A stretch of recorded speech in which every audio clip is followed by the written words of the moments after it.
প্ৰথম কথা যে আপুনি সংসদ ঈদৰ দিনা আপুনি নামাজটো ক'ত পঢ়িব? গুৱাহাটীত পঢ়িব নে যোৰহাটত পঢ়িব? বিহুৰ দিনা আপুনি লতাশিলত যাব নে যোৰহাটত যাব? আপোনালোকে চাব দিলীপ শইকীয়াকে চাওক বা প্ৰদান বৰুৱাকে চাওক, ব্যস্ততাৰ মাজতো নিজৰ সমষ্টিটো নেৰে, গধূলি গৈ সমষ্টিত পাই যায়। গতিকে তেওঁলোকে কেতিয়াও জনপ্ৰিয়তাৰ ভোট পোৱা নাছিল, ভয়ৰ ভোট পাইছিলে। যোৰহাটততো ভয় নাই, গতিকে যোৰহাটৰ মানুহে পাৰফৰ্মেঞ্চ বিচাৰে। সংসদত তেওঁ মণিপুৰৰ কথা কয়, যোৰহাটৰ কথাটো নকয়।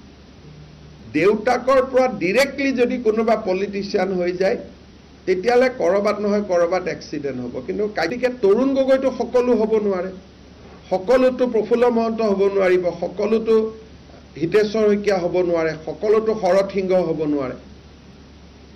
বাপেকৰ মেইন শিষ্যজন ল'ৰা ছোৱালী নহ'বও পাৰে, বাপেকৰ আটাইতকৈ ডাঙৰ শিষ্যজন তেওঁৰ কোনোবা কাৰ্যকৰ্তা হ'ব পাৰে।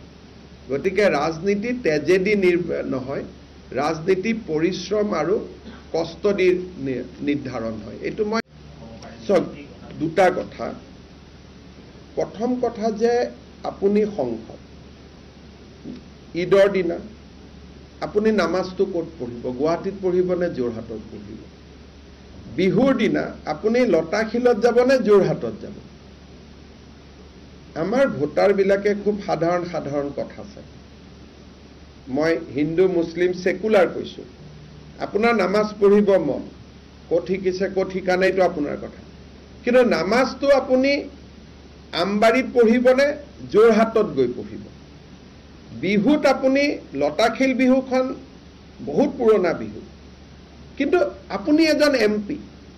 এতিয়া আপোনালোকে চাব দিলীপ শইকীয়াকে চাওক বা প্ৰদান বৰুৱাকে চাওক, ব্যস্ততাৰ মাজতো নিজৰ সমষ্টিটো নেৰে, গধূলি গৈ সমষ্টিত পাই যায়। হয়নে দিলীপ? যিয়ে নাথাকক কিয় গৈ সমষ্টি পাই যায়। সমষ্টিৰ মানুহক মৰম এটা লাগে। আগত তেওঁ নগাঁৱত ইলেকশ্যন খেলিছিল, নগাঁৱত পৰম্পৰাগত ভোট আছিলে, মানুহে বাধ্যত পৰি কংগ্ৰেছক দিছিলে, ভাবে বিজেপি আহিলে মছজিদ জ্বলাই দিব, মাদ্ৰাছা জ্বলাই দিব। গতিকে তেওঁলোকে কেতিয়াও জনপ্ৰিয়তাৰ ভোট পোৱা নাছিল, ভয়ৰ ভোট পাইছিলে। আজি ইমান দিনে যে কংগ্ৰেছত সংখ্যালঘু অঞ্চলত যে MP বিলাক জিকে, তেওঁলোকে ভাবে তেওঁলোক জনপ্ৰিয় কাৰণে জিকে, কিন্তু এইটো জনপ্ৰিয়তাৰ ভোট নহয়, সংখ্যালঘু মানুহৰ মনত সোমোৱা ভয়ৰ ভোট। এইটো যে বিজেপিক ভোট দিলে আজি যে প্ৰদ্যুৎ বৰদলৈ জিকে, এইটো জনপ্ৰিয়তাৰ ভোট নেকি? এটা জেগাত প্ৰদ্যুৎ বৰদলৈ যাওক, এটা জেগাত আমাৰ কোনোবা এজন MP যাওক, জনপ্ৰিয়তাটো আমাৰ বেছি, কিন্তু ভোটৰ সময়ত মানুহখিনিক ভয় খুৱাই দিয়া হয় যে মছজিদ ভাঙিব, মাদ্ৰাছা ভাঙিব। গতিকে ভয়তহে প্ৰদ্যুৎ বৰদলৈক ভোট দিয়ে, ভয়তহে ৰকিবুল হুছেইনক ভোট দিয়ে, ভয়তহে গৌৰৱ গগৈক ভোট দিয়ে। যোৰহাটততো ভয় নাই, গতিকে যোৰহাটৰ মানুহে পাৰফৰ্মেঞ্চ বিচাৰে। সংসদত তেওঁ মণিপুৰৰ কথা কয়, যোৰহাটৰ কথাটো নকয়। আল্টিমেটলি MP জনক কাৰ কথা ক'ব লাগিব? সেইকাৰণে মই ভাবোঁ যে পলিটিকেল দেউতাকৰ পৰা ডিৰেক্টলি যদি কোনোবা পলিটিচিয়ান হৈ যায়, তেতিয়াহ'লে ক'ৰবাত নহয় ক'ৰবাত এক্সিডেণ্ট হ'ব। কিন্তু কাৰ্যকৰ্তা হৈ যদি পলিটিচিয়ান হয়, এক্সিডেণ্ট নহয়।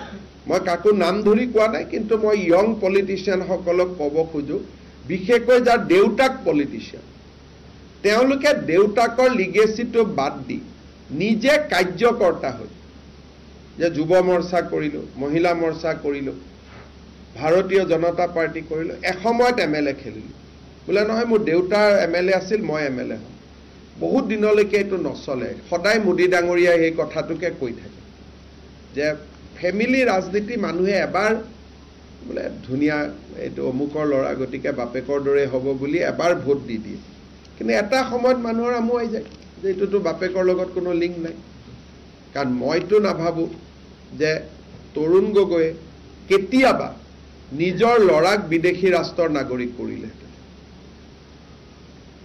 গতিকে তৰুণ গগৈটো সকলো হ'ব নোৱাৰে, সকলোতো প্ৰফুল্ল মহন্ত হ'ব নোৱাৰিব, সকলোতো হিতেশ্বৰ শইকীয়া হ'ব নোৱাৰে, সকলোতো শৰৎ সিংহ হ'ব নোৱাৰে।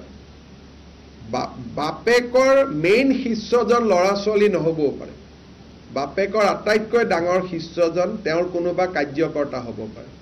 গতিকে ৰাজনীতি তেজেদি নহয়, ৰাজনীতি পৰিশ্ৰম আৰু কষ্ট দি নিৰ্ধাৰণ হয়। এইটো মই কাকো ব্যক্তিগতভাৱে কোৱা নাই, সকলো ইয়ং পলিটিচিয়ানক মই ক'ব খুজিছোঁ যে বাপেকৰ নাম লৈ ৰাজনীতি কৰিব নালাগে, নিজৰ ভৰিৰ ওপৰত নিজে থিয় হ'ব লাগে। কাকো মই ব্যক্তিগতভাৱে কোৱা নাই।